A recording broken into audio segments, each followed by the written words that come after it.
What's going on, everybody? This is Alex Quin, and you're listening to the Hustle Inspires Hustle podcast. Today, I sit down with Kris Rudeegraap, the CEO and co-founder of Sendoso. What's going on, Kris? Hey, thanks for having me on, Alex. Excited to be here. Hey, man, really excited to talk about your business. Listen, y'all, Kris has redefined how businesses connect through innovative gifting and direct mail strategies, building a platform trusted by over 33,000 B2B tech companies. I love gifting. I love connecting with people. Love what you have going on. I want to hear all about it. What's going on? Yeah, I'm excited to share my journey from founding the company to growing it to hundreds and hundreds of millions and spend on the platform and everything in between. And hopefully the listeners will get some cool tidbits and takeaways. So when did the idea conceive? Yeah, so started the company in the end of 2016. The idea was kind of brewing for about a year prior to that. So I spent about a decade in sales, and about 10 years ago, you could send 100 emails and get like 99 replies. It felt like everyone replied to email. But I quickly saw that diminish, 2014, 2015, going into 2016. And so I was like, what else works? What else can I do? Obviously cold calling, social as well.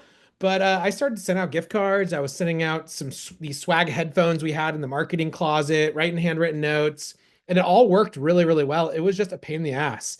I mean, it's walking over to FedEx with packages, trying to click on tracking links, trying to convince my CRO that my expense reports from Amazon were for prospect gifts, not just for myself. And so it was just kind of a headache, but I believed in it so much. I wish there was a platform out there to make it easier because it was just hard to do, but worked really well.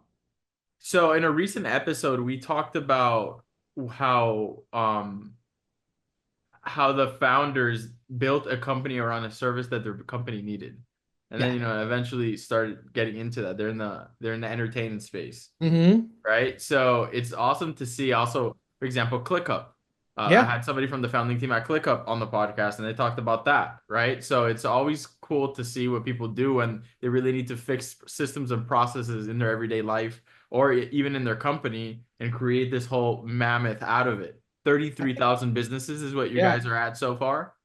Yeah. I think the biggest and best businesses are started out of a problem that a founder faces and has enough context and enough background knowledge to go solve that problem and is also passionate and honestly kind of crazy to spend the next couple decades solving it because no idea is solved overnight and this is a marathon, not a sprint. So, Yeah. and 33,000, we have about our numbers slightly changed. So we have about 80,000 users on the platform. We've seen Okay. about 10 million sends, over 250 million spent on the platform. So, Break down for me 250 million spent. What is that? Like, break that down, unpack that. yeah, that means people using our platform to send gifts out. So we've seen over 250 million dollars being spent through our marketplace, sending out gifts to prospects, to customers, etc. And that's since you founded the company. Yeah, exactly. And most of that's over the last few years is the first couple years was really building out that infrastructure. So we have global warehouses, global supply chain. There's a lot of infrastructure, building out warehouse management software, inventory management software. So some of the stuff that you take it for granted where you just click a button and can send one gift or 10,000 out, all the effort behind the scenes took years of prep. And so That's really insane, man. That sounds like yeah. so many variables and moving pieces and and there's storms and delays and things that are out of Oh your yeah. control. Oh my Yeah, goodness. it's like we're one part logistics, platform, one part supply chain platform, one part SaaS software platform, and now most recently we've become a data and AI platform and are doing some really cool stuff on all the hundreds of millions of dollars spent in the data from all that. Yeah. Wow, that's crazy. How long have you been working on that? Over the what, since like ChatGPT became really popular before or after? Well, actually, well before. So probably about 4 years ago, we realized that we wanted to build this really smart recommendation engine that helped our customers drive more conversion by suggesting what's the right gift to send to the right person at the right time with the right message and the right delivery channel. Yeah. And so we hired a bunch of data scientists. There was a bunch of data structuring and really building out how we wanted to model it. And then when OpenAI came out, it just changed the game overnight for us. It allowed us to accelerate our roadmap by like 100x and really allowed us to go to market way quicker with some of the cool things that we offer now, like smart send and smart messaging and stuff. What were you doing before being a tech founder? I was in sales. So, unique story where I was an account executive selling software. And then one day woke up and no longer had, a quota on my back and now I had to figure out how to build a company from scratch. Okay, all right. And when you were back in high school, like what did you think you were going to be doing? Uh, sh- didn't really have a career in mind. I went to college to be for business marketing, so I had to, liked business. Also, I liked making money. I think if you look back, like I was the person that was like selling mistletoe near my house where there was a Christmas tree farm. I'd be the one that was like a kid selling lemonade. I was mowing the neighbor's lawn. So I think, if I look back at those signals, I think I was bound to be an entrepreneur. And Right. even through college, I started a little company in college to help other college students pay their rent online and find housing near college campuses. So I've always had that kind of hustler mindset. Full marketing nerd, man. I love that. Exactly. I feel you. I'm there. I'm there. Love it. You've been learning, yeah, you've been learning how to make the internet work for you and then simplify for Hmm. others as well, in the process. When you try Exactly. to when you look to solve problems for people, you could end up doing amazing things, creating many jobs and doing what you do. How many people are on your team? Hundreds of people, 200 and something people, almost 300 people. So yeah, scaled the team up nicely. Global team in Europe and Asia and US. So it's been fun hiring and inspiring everyone to work hard. So you guys are going crazy, I'm guessing now during November, December, because this is when most of the sales of the year come through, or am I mistaken? Well, you'd expect that because holiday gifting is probably the most obvious use case. And for a Yeah. lot of our inbound and pipeline, it's blowing up right now because everyone's like, "Oh, I need to send out holiday gifts." But honestly, our most busy month will be January. It'll be February. It'll be every month. So every month's our biggest month, mostly because we end up bringing people on and educating them that corporate gifting and direct mail isn't just like a once a year thing. It's something that is integrated into your sales and marketing process. It builds pipeline. It closes deals faster. It integrates into your CRM, your sales, your marketing tools.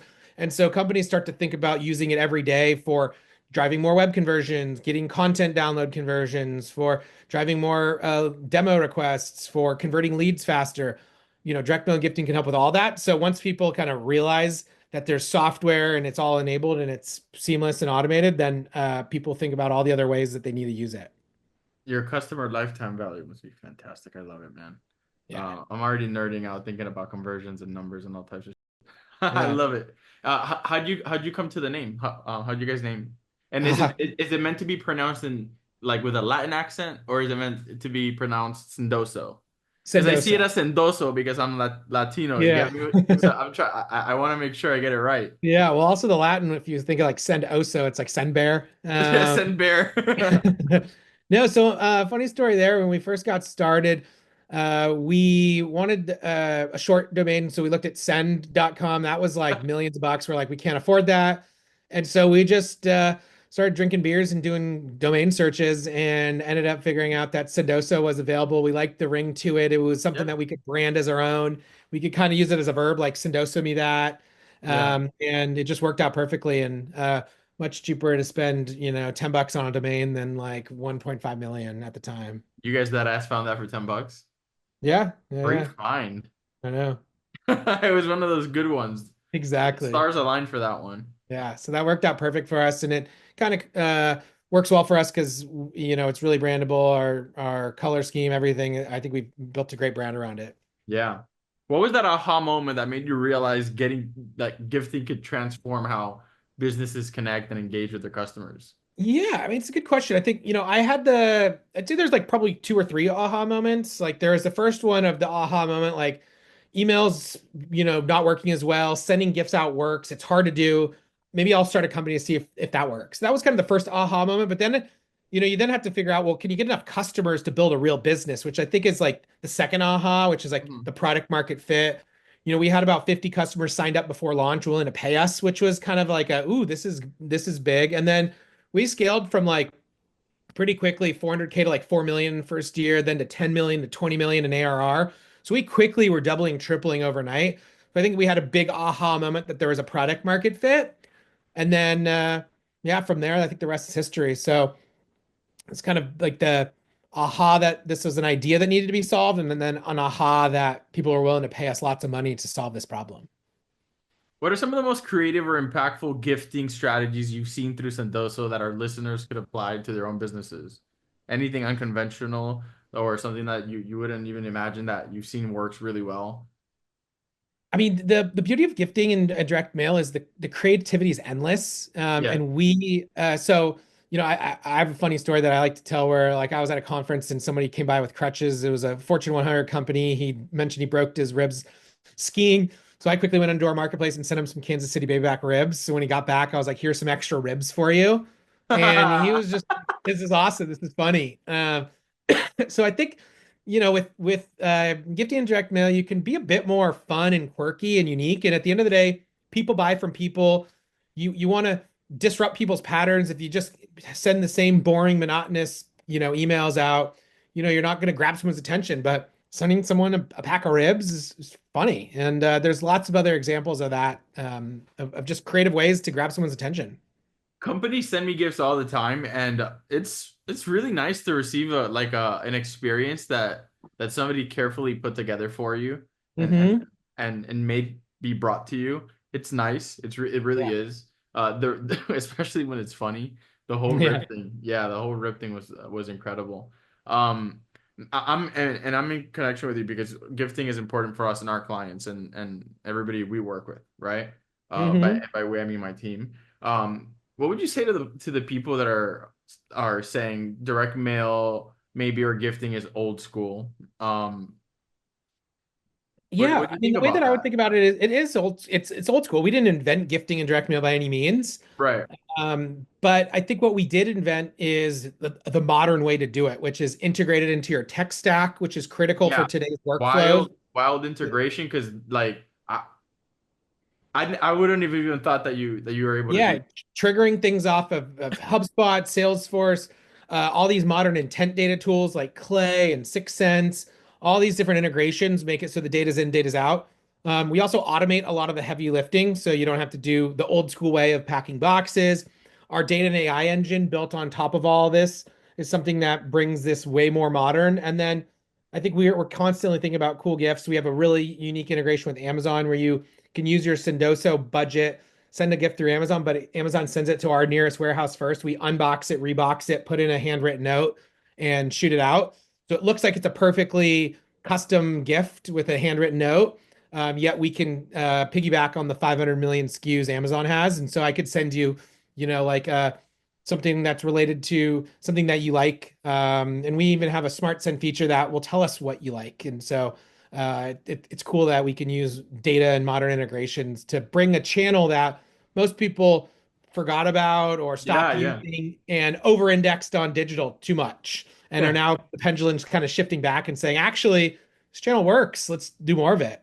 It works like hell, man. And Yeah. especially too, like, you know what's also important? Like, I know it just depends on your budget, right? It depends on what you could give, but it's important to give something of value to. It's also not very beneficial if you're gonna gift somebody something and it's just something random that doesn't make any sense or it's of poor quality, right? Because you might Hmm. as well not have done anything. And I think it's also important too to have quality products, which I'm sure are very important to you guys. Yeah, and I think about it, personalization is key here, and you can personalize to the person. Like you could send me something to do with plants because I'm a plant guy, or you could personalize to the action. Like maybe I got a promotion and you send me a bottle of champagne and there's a note related to the promotion, which is personal. Or you can send it based on the call to action, like, hey, I want to invite Kris to an exec golf event. I'm going to send him some custom golf balls.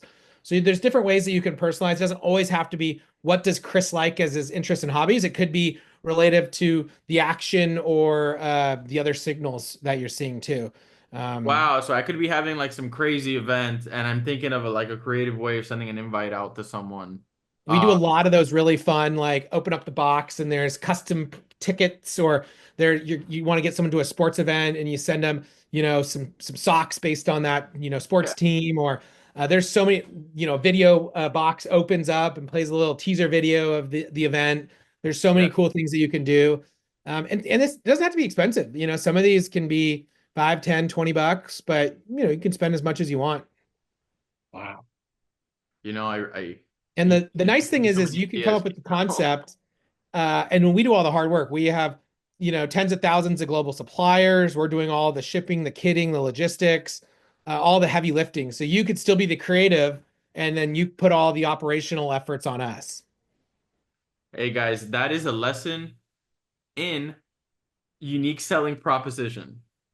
Because I asked Kris, what do you say to the people that say gifting is old school? He said, well, as a matter of fact, I was Yeah, waiting for you to ask exactly. that.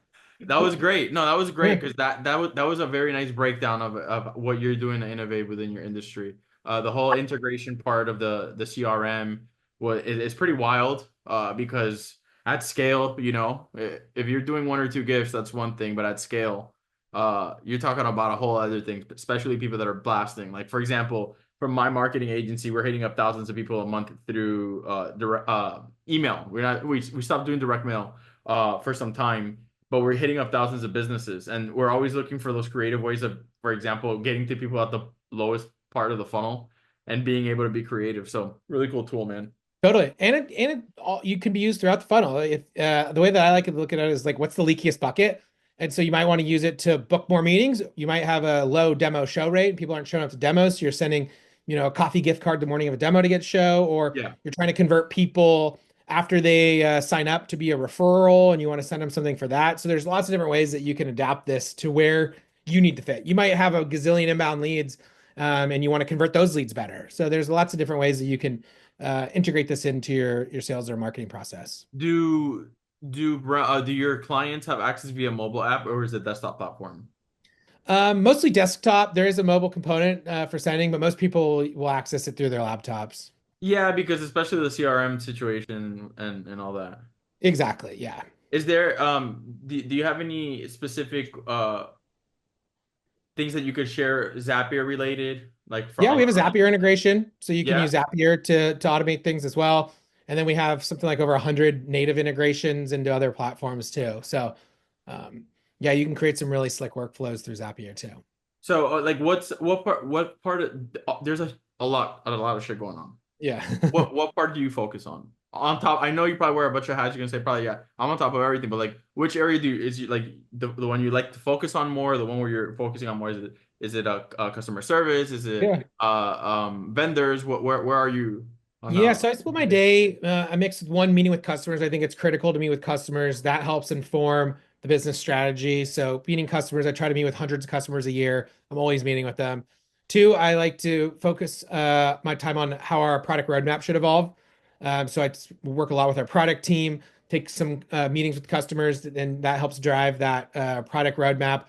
I spend time on kind of key business initiatives, whether that's M&A one month, whether that's pricing and packaging the next. There's different key initiatives that we want to focus on, and I'll be a part of those projects. Um, I'm out there trying to drum up business and thought leadership too. I think it's critical to continue to evangelize the category, be on amazing podcasts like this that listeners can be like, oh wow, I've never heard of Sendoso. This is great. And so constantly just trying to spread the word that we exist. Absolutely. What is one of the best platforms for you as a business to be able to attract clients? We use LinkedIn quite a bit. That I tracks our was just thinking I was gonna customers. think you're gonna say LinkedIn Yeah, or so LinkedIn works really well. I mean, we use Sendoso to attract clients. We dog food or drink our own champagne quite a bit. And then obviously we're doing all your other kind of inbound marketing and outbound sales. amazing, man. Well, I have one more question for you. Sure.